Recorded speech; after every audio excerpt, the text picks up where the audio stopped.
দেখো আজকে আমরা 11 নম্বর সৃজনশীলটি করব। দেখো 11 নম্বর সৃজনশীল নিচের জ্যামিতিক চিত্রগুলো কাঠি দিয়ে তৈরি করা হয়েছে। তাহলে কাঠি দিয়ে তৈরি করা হয়েছে, প্রথমে লিখেছি কি, দেখো এখানে একটা বক্স দেখা যাচ্ছে, এখানে দুইটা বক্স, এখানে তিনটা বক্স। তাহলে ক নম্বর বলছে কি কাঠির সংখ্যার তালিকা করো, কাঠির সংখ্যার তালিকা করো। মানে এখানে কয়টা কাঠি, এখানে কয়টা, এখানে কয়টা, এভাবে কি আমরা তালিকা করবো। তো আমাদেরকে তালিকা করতে বলছে। ক নম্বরে লিখতে পারি যে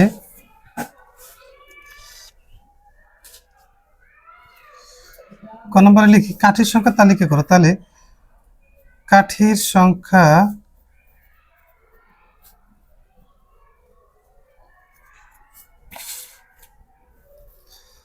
তালিকা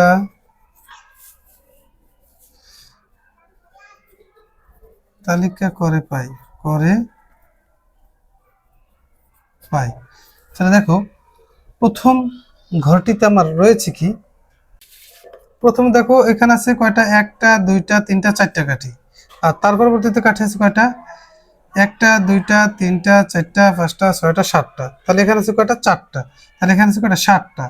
তারপরে আছে কয়টা, একটা দুইটা তিনটা চারটা পাঁচটা ছয়টা সাতটা আটটা নয়টা দশটা।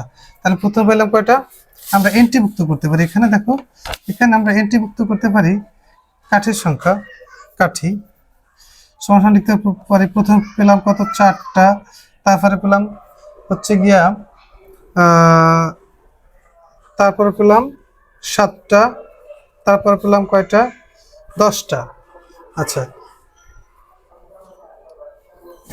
তাহলে আমরা লিখতে পারি কি, তাহলে প্রথম চিত্রে কত, প্রথম চিত্রে কাঠি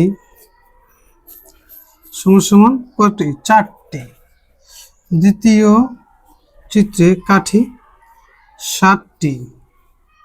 তৃতীয় চিত্রে কাঠি 10টি। এটি উত্তর। আচ্ছা, তাহলে এবার আমরা ক শেষ করলাম। এবার আমরা খ নম্বর অঙ্কটি কি দেখব। দেখো খ নম্বর অঙ্কটি হচ্ছে তালিকার পরবর্তী সংখ্যাটিকে কিভাবে বের করবে তা ব্যাখ্যা করো।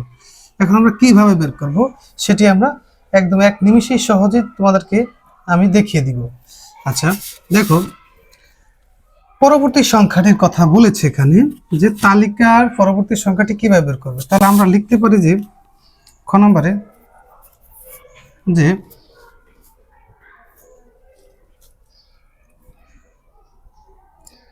আমরা দেখেছি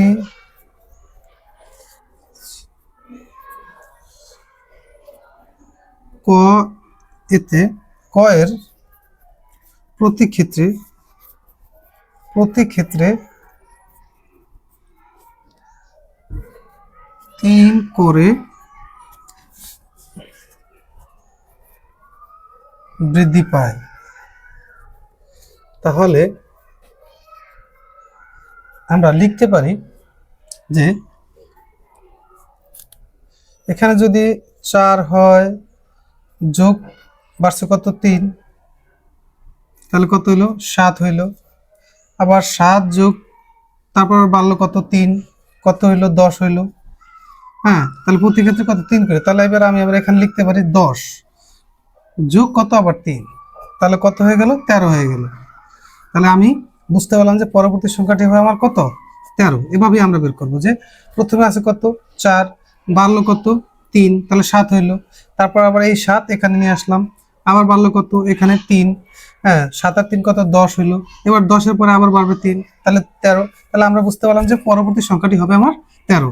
তাহলে আমি এখানে লিখে দিতে পারি উত্তর পরবর্তী সংখ্যাটি হবে 13। ওকে, এটি অ্যান্সার। আচ্ছা, এবার দেখো গ নম্বর অঙ্কটি কি বলছে, কাঠি দিয়ে পরবর্তী চিত্রটি তৈরি করো এবং তোমার উত্তর যাচাই করো। কাঠি দিয়ে পরবর্তী চিত্রটি তৈরি করো। তাহলে এখানে আছে 3টা চিত্র, তাই না? তাহলে এবার আমি আরেকটা চিত্র আমি তোমাদেরকে দেখিয়ে দিব। তাহলে তার মানে চতুর্থ চিত্রটি, তাই না? তাহলে প্রথমে আছে কি দেখো, গ নম্বরে প্রথমে আছে একটা বক্স, হ্যাঁ, তারপর আছে এক দুইটা বক্স, তারপরে আছে এই যে একটা, এখানে আছে কয়টা, তিনটা, তাই না? তাহলে এখানে দুইটা, এখানে একটা, একটা দুইটা তিনটা, তাহলে পরবর্তী বক্সটা হবে চারটা, চারটা হবে, একটা, এই দুইটা, এই এই চারটা, এক দুই তিন চার, তাই না? তাহলে এবার আমি দেখি, এবার যোগ করি, এক দুই তিন চার, এখানে চারটা কাঠি, এখানে এক দুই তিন চার পাঁচ ছয় এই সাত, সাতটা কাঠি, হ্যাঁ। তাহলে এখানে লিখতে পারি চারটি, ষাটটি, এখানে 10টি, কিভাবে 10, এক দুই তিন চার পাঁচ ছয় সাত আট নয় দশ, এখানে 10টি, এখানে কয়টি, এক দুই তিন চার পাঁচ ছয় সাত আট নয় দশ, 11 12 13টি, তাহলে এখানে কয়টি, 13টি।